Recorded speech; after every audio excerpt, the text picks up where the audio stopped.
Looking at the transcript provided, I'll create a voiceover script following your exact specifications, using only the verified facts from the transcript. Here's the countdown script. Behind the laugh track of Three's Company, things got way weirder than Jack's fake mustache phase or Mr. Furley's polyester wardrobe. For 8 seasons, from 1977 to 1984, John Ritter, Joyce DeWitt, and Suzanne Somers turned a guy pretending to be gay to live with 2 women into appointment television. But the real chaos was happening off-screen. You probably know the pratfalls and the double entendres, but the Backstage drama could have been its own sitcom. Number 10. 3 pilots crashed before one finally took off. Some shows slip onto TV with one neat pilot, but Three's Company stalled out 3 times before ABC finally turned the key. The first pilot, written by MASH legend Larry Gelbart, had John Ritter playing David Bell, a filmmaker not a chef, living with 2 totally different roommates played by Valerie Curtin and Suzanne Zenor. The second pilot kept Ritter, recast him as Jack Tripper, and added Joyce DeWitt as Janet alongside Susan Lanier as Chrissy. It was closer, but still not the magic mix. Then finally, in early 1977, the third pilot swapped Lanier for Suzanne Somers. Suddenly, ABC had gold. Number 9. The theme song came from Big Bird's musical Dad. Joe Raposo wrote Come and Knock on Our Door, which might be one of the catchiest sitcom themes ever created. This was the same guy behind the Sesame Street theme song and classics like Bein' Green and C is for Cookie. The original plan was to have Ritter, Somers, and DeWitt sing the theme themselves. After about 5 minutes of that experiment, producers called in the professionals. Ray Charles sang it, but not the Georgia on My Mind. Ray Charles. This was the other Ray Charles, who led the Ray Charles Singers and worked with Perry Como for decades. Number 8. Suzanne Somers got cast because someone hit fast forward. Chrissy Snow became one of TV's most iconic blondes, thanks to the laziest casting session in history.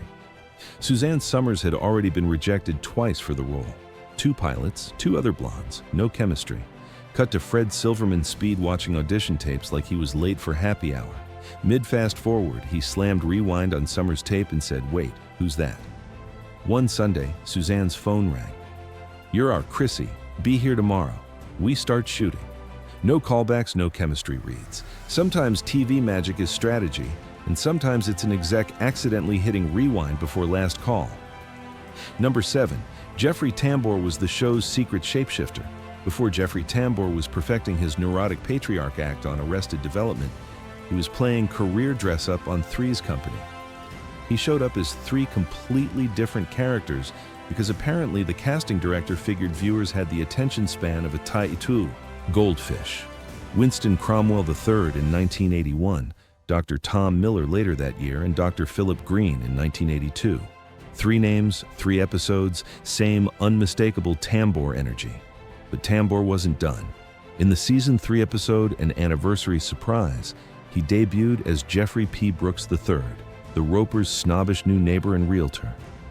That episode doubled as the launchpad for the Ropers spin-off, and Tambor carried the character over for its entire run, 28 episodes from 1979 to 1980. Number 6.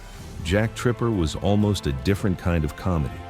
Imagine an alternate universe where Jack Tripper delivered witty one-liners instead of tripping over furniture. Billy Crystal auditioned for the role of Jack alongside Barry Van Dyke and future Friends director Michael Lembeck. ABC ultimately went with John Ritter, whose physical comedy became the show's beating heart. Don Knotts, who joined the show later as Mr. Furley, once called Ritter the greatest physical comedian on the planet. Crystal would have brought totally different energy to the show. Think When Harry Met Sally, but with a roommate subplot. Less puppy dog panic, more dry sarcasm and verbal gymnastics. Crystal, of course, went on to make history as Jody Dallas on Soap, playing one of the first openly gay characters on American television. Number 5. The British did it first. Three's Company actually started across the pond as Man About the House. The British version premiered on ITV on August 15, 1973, and ran until April 7, 1976. 6 series, 39 episodes, plus a Christmas special. 2 single women sharing a London flat decide to take in a male roommate, Robin Tripp, after finding him passed out in their bathtub. Robin was a culinary student who could cook while the girls couldn't. When the landlord objected to an unmarried man living with 2 single women, one of the girls blurted out, "He's gay." ABC didn't copy it. They Americanized it. London flat to Santa Monica, Robin to Jack, same fake gay Dodge, bigger pratfalls. Number 4, Don Knotts brought Emmy-winning Neurosis but was terrified. When Don Knotts joined Three's Company in season 4, this 5-time Emmy winner admitted he was terrified he wouldn't fit in with an established cast. The guy who turned being high-strung into Emmy Gold as Deputy Barney Fife on The Andy Griffith Show had never performed in front of a studio audience before. His nerves disappeared fast.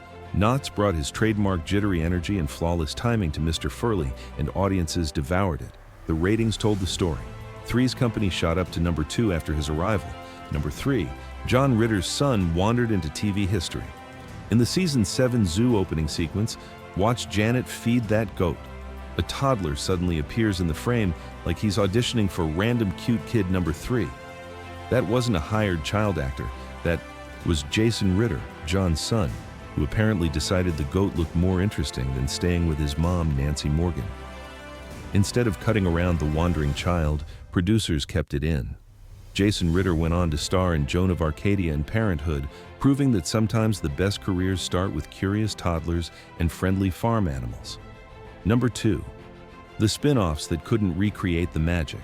Someone at ABC decided the Ropers deserved their own spotlight. The premise was thin.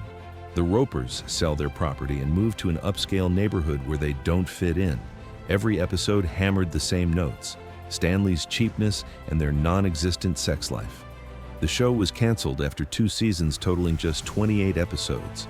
By then, Don Knotts as Mr. Furley wasn't just a temporary fill-in. Viewers embraced him, closing the door on any possible return for the Ropers. Three's a Crowd tried to keep Jack mature while delivering the same chaos. Jack proposed to flight attendant Vicky Bradford, who said yes to love but no to marriage. They moved in together above Jack's bistro with her disapproving father as the new landlord. After 1 season and 22 episodes, Three's a Crowd slipped off ABC without a proper goodbye. Number 1, the casting decision that created TV chemistry magic.